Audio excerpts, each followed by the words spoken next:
আমি চলে এলাম আরও একটি নতুন ভিডিওতে। আজকে আমরা দেখতে চলেছি আবহাওয়ার কী কী পরিবর্তন এসেছে, যেটি ঘূর্ণিঝড় রিমাল তৈরি হয়েছিল আজকে প্রধানত 24শে মে শুক্রবারকে আইএমডি থেকে আমাদের উপর একটা ফরম এসেছে।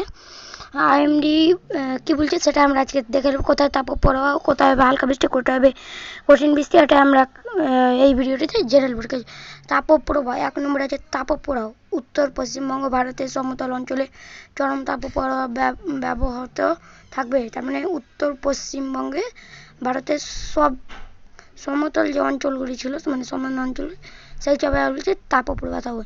মধ্যপ্রদেশ এবং গুজরাট রাজ্যেরও পরিবর্তে 5 দিনের জন্য তাপপ্রবাহের পরিস্থিতি অব্যাহত থাকবে। মানে গুজরাট রাজ্য পরিবর্তন হয়ে গেছিলো। আগে বলছে কি গুজরাটে পানি হবে প্রচুর পরিমাণ, সেটা বদলে গিয়ে এখন বলছে যে কি তাপপ্রবাহ থাকবে 5 দিন, মানে 5 দিন সেখানে কড়াকড়ি তাপ থাকবে। এবার ঘূর্ণিঝড় কার্যকলাপ আমরা দু নম্বরে চলে এসেছি। বঙ্গোপসাগর কেন্দ্র অঞ্চলে একটি নিম্নচাপ সৃষ্টি হয়েছে, যার ফলে পশ্চিমবঙ্গ উপকূল পূর্ব ঘূর্ণিঝড় সতর্কতা জারি করা হয়েছে। এটি সম্ভবত একটি ঘূর্ণিঝড়ে পরিণত হবে পারে।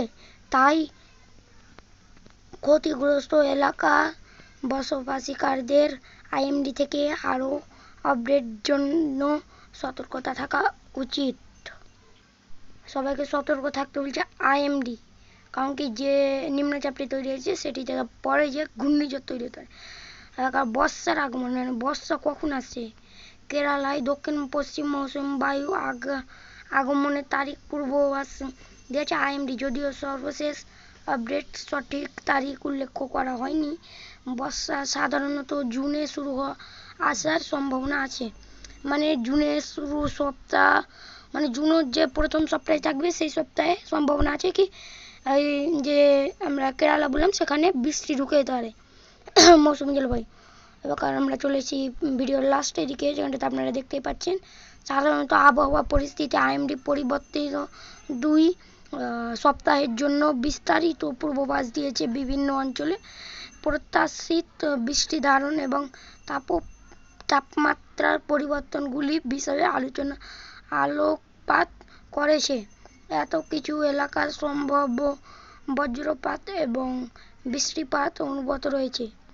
তো এবার আমরা যদি বলি এই জায়গাটিকে দেখে, এবার আমরা আইএমডি ওয়েদার ফরকাস্টে গিয়ে দেখে নেব কী আছে, আজকের খবরটিকে দেখেছি। এবার আমরা সরাসরি চলেছি আইএমডি ওয়েদার ফরকাস্টে। আন্দামান নিকো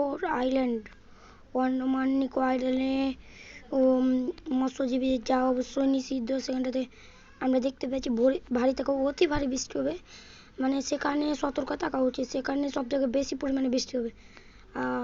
আমরা তারপরে দেখি অঞ্চল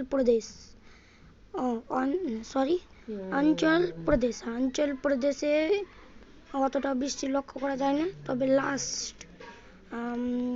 লাস্ট 3 দিন, মানে ধরে নেন 25, 26 আর 27 এই 3 দিন শুধুমাত্র ওখানটাতে বৃষ্টি লক্ষ্য করা যাচ্ছে। এবং 3 নম্বরে যদি আমরা দেখে নিই আসাম মেঘালয়ে থাকছে 4 দিন টানা, লাস্টের 4 দিন টানা ভারী থেকে অতি ভারী বৃষ্টি।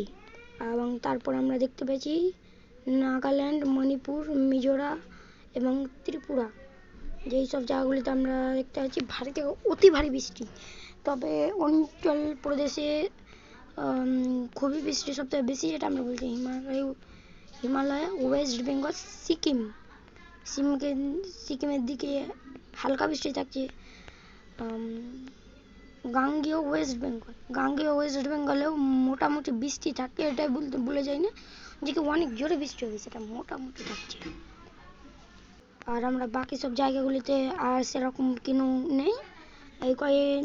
আমরা যেটা দেখতে পাচ্ছি এখন শুধু এই কয়েকটি জায়গাতেই বৃষ্টি হবে, আর তাছাড়া আর অন্য জায়গাতে হবে না।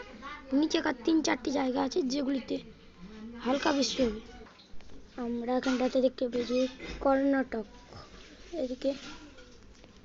কর্ণাটকের দিকে হালকা বৃষ্টি হচ্ছে, অথবা নাও হতে পারে হালকা পরিমাণে।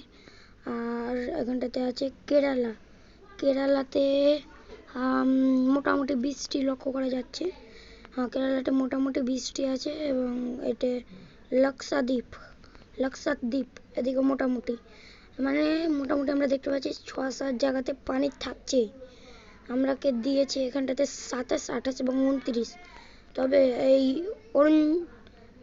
আন্দামান নিকোবর দ্বীপপুঞ্জে 23, 24, 25, 26, 27, 28 এবং 29 এই 7 দিনের খবর যেটা আমরা দেখতে পাচ্ছি ভারী থেকেও হতে পারে। সেখানকে আইএমডি থেকে সতর্কবার্তাও দেওয়া হয়েছে।